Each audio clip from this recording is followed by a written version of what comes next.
Ayoko di po. Nagkandamata. Garden to ng mga bata. It's 10 o'clock. Tapos din. Kinagabihan, after maglaba, bumisita kami sa kabilang bahay at nakikain po kami. Mahadto, day. Ayoko di po, day. The next day. Nagkandamata yung aking mga succulents dahil sa sunod-sunod na ulan. Ayan. Yan yung ebidensya. Naku. Yan, ang payat-payat tuloy ng mga halaman ko. May mga animals, may mga laruan yan dito.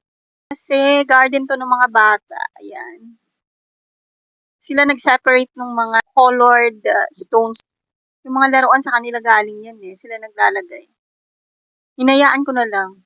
Nilipat ko yung ibang halaman ko dito kasi kalbo yung part na dito ng garden. O, ayan.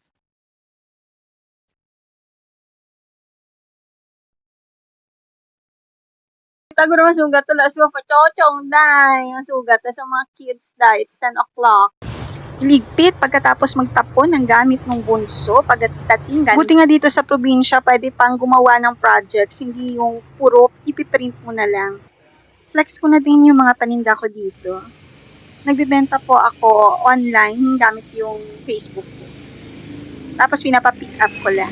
And then, let me do this. I-flex ko lang yung bulaklak ng aking cactus. Mainit pa to, pero lumabas talaga ako para kunan siya ng video eh. Ang ganda niya kasi. Day? Hindi lang, anay. Maligo, hindi. Maligo, hindi. Hindi, lanay. Nga mo na tsura mo, ham. Ligo na. Ginuot na, day. Sinanay mo ay mapaligo. Ngayong 40 na ako, naglalaanan din ako ng time para sa sarili ko. Gumagawa ng mga bagay na gusto ko. Tagatin. Natapos din. Paint by numbers to, libangan namin ng mga anak ko. Ayan, may nakasabit na nga itong mga gawato nung bunso ko at saka nung panganay ko. Makikita mo, masipag talaga gumawa si bunso eh. Lalo na pagkatapos ng school. Kaso nga lang, nexting time na yung nilalaan niya. Pero for pakita ko din daw yung ginagawa niya na isa pang project. Ewan ko ano to.